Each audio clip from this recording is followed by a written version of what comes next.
अस्सलाम वालेकुम प्यारे दोस्तों।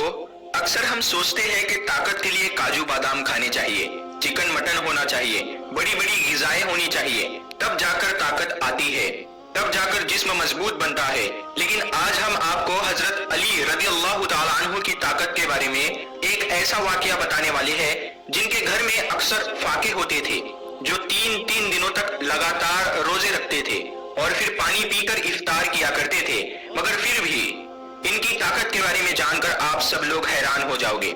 इसीलिए आप इस वीडियो को आखिर तक जरूर देखें और मेहरबानी करके शेयर भी कर दें ताकि और भी लोगों तक ये वीडियो पहुंच जाए। वीडियो को लाइक नहीं किया है तो प्लीज इस वीडियो को एक लाइक करें। तो चलिए दोस्तों शुरू करते हैं। दोस्तों, जंगे बदर और जंगे ओहद के बाद में अल्लाह के करम से मुसलमान बहुत मजबूत हो गए थे। वहीं पर जो दूसरी तरफ जो कुफार के लोग थे, जो मुशरिक लोग थे, वो कमजोर होने लगे थे। इसीलिए वो चाहते थे कि किसी भी तरह से मुसलमानों के वजूद को खत्म किया जाए। इसीलिए अबू सुफियान और उस वक्त के अरब के बड़े बड़े बहादुर आपस में मिल गए। इनमें अरब का एक बहुत बड़ा पहलवान भी शामिल था जिसका नाम अम्र बिन मरहब था, जिसने सैकड़ों जंगें लड़ी थी। वो अपने एक हाथ में ऊंटनी के बच्चे को पकड़ता था और दूसरे हाथ से हजारों के लश्कर को काटता था। फिर जनवरी 627 ईस्वी में इन तमाम मुशरिकों ने मिलकर मदीने की तरफ बढ़ना शुरू कर दिया। इस बात का इल्म जब रसूलुल्लाह सल्लल्लाहु ताला अलैहि वसल्लम को हुआ तो आपने अपने तमाम असहाब को बुलाया और फरमाने लगे कि एक तरफ अरब के सारे मुशरिक और कुफार है, वहीं पर दूसरी तरफ हम इतने से मुसलमान हैं। बस अब अल्लाह की तरफ से अब फैसला होगा कि हक और बातिल क्या है। सारे असहाब ये सोचते रहे कि इतने बड़ी फौज को हम मुकाबला कैसे कर पाएंगे। इतने में सलमान फारसी रजी अल्लाह ताला अन्हु ने फरमाया, या रसूल अल्लाह, हमारे मदीने को तीन तरफ से पहाड़ों ने घेर रखा है और सिर्फ एक तरफ से आने जाने का रास्ता बना हुआ है। अगर हम उस रास्ते पर एक बड़ा सा गड्ढा खोद देते हैं तो फिर कोई कुफार खुले तौर पर मदीना पर हमला नहीं कर सकेंगे। इस बात को सबने बेहतर समझा और फिर सब लोग खंदक खोदने में लग गए। फिर 6 दिनों तक तमाम मुसलमान लगातार गड्ढा खोदते रहे। बिल आखिर मदीना की हिफाजत के लिए 5.5 किलोमीटर लंबी, 4.5 मीटर गहरी और 9 मीटर चौड़ी एक खंदक खोदी गई। फिर जैसे ही अबू सुफियान, अम्र बिन मरहब और अरब के बड़े बड़े बहादुर मदीने के करीब आए तो उन्होंने देखा कि मदीने के बाहर एक बहुत बड़ी खंदक खोदी हुई है। ये देखकर वो हैरान हुए और सोचने लगे, इन लोगों ने आखिर इतनी बड़ी खंदक खोदी कैसे है और अब हम मदीने पर हमला कैसे करेंगे। उसके बाद ये 6 हफ्तों तक मदीने से बाहर बैठे रहे। फिर अम्र बिन मरहब ने कहा कि ये तो मेरी तौहीन है। इतना कहते हुए उसने अपने घोड़े को खंदक में उतार दिया और जैसे जैसे करके उसने खंदक को पार किया और मदीना में पहुंच गया। फिर चीख चीख कर कहने लगा, ऐ मुसलमानों, झूठे खुदा के दावे करने वालों, अगर हिम्मत है तो आकर मुझसे लड़ो या फिर मेरे हाथों मर जाओ। ये सुनकर सारे मुसलमानों ने अपनी नजरें झुका ली और खामोश हो गए।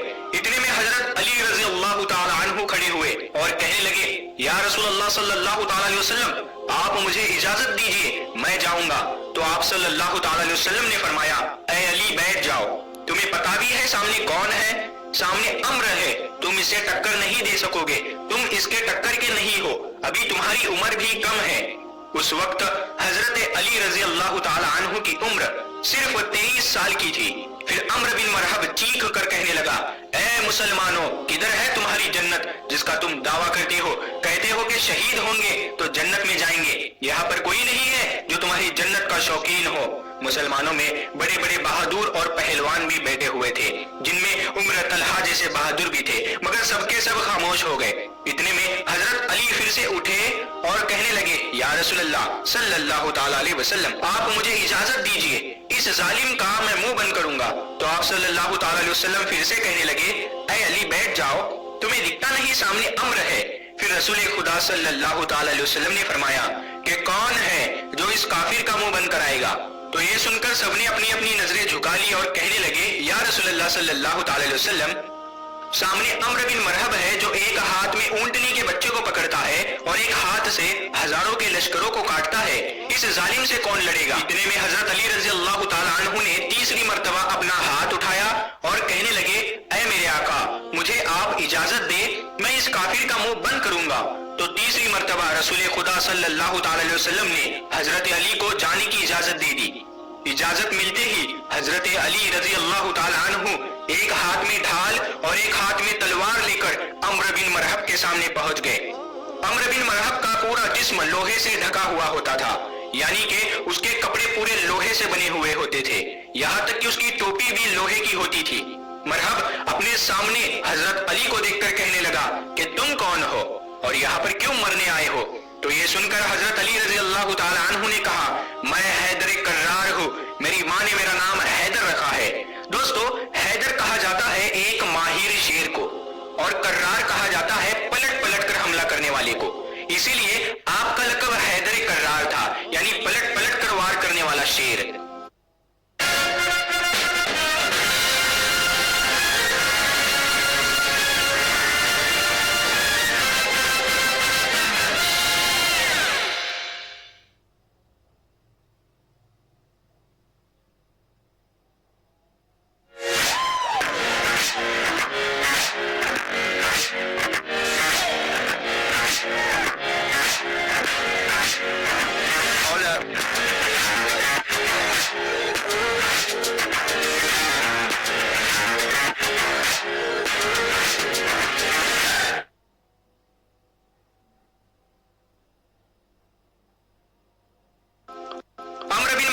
سے کہنے لگا، جیسے تو آیا ہے ویسے ہی واپس چلا جا، میں بچے کو مارنا نہیں چاہتا۔ حضرت علی رضی اللہ تعالی عنہ نے فرمایا، مگر میں تو تجھے مارنا چاہتا ہوں۔ تو یہ سن کر اس کو غصہ چڑھ گیا اور اس نے آگے بڑھ کر وار کر دیا۔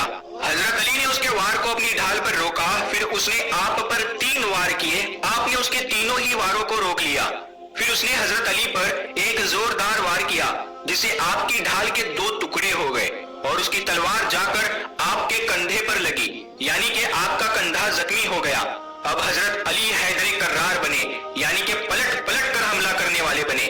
آپ نے پلٹ کر عمرو بن مرحب پر ایک ایسا وار کیا جس نے مرحب کی ڈھال کو توڑ دیا، پھر آپ کی تلوار جا کر سیدھا مرحب کے کندھے پر لگی، مرحب کے لوہے کے کپڑوں کو چیرتی ہوئی آپ کی تلوار اوپر سے لے کر نیچے تک آ گئی، یعنی کہ آپ کی تلوار نے جسم کو 2 حصوں میں چیر دیا۔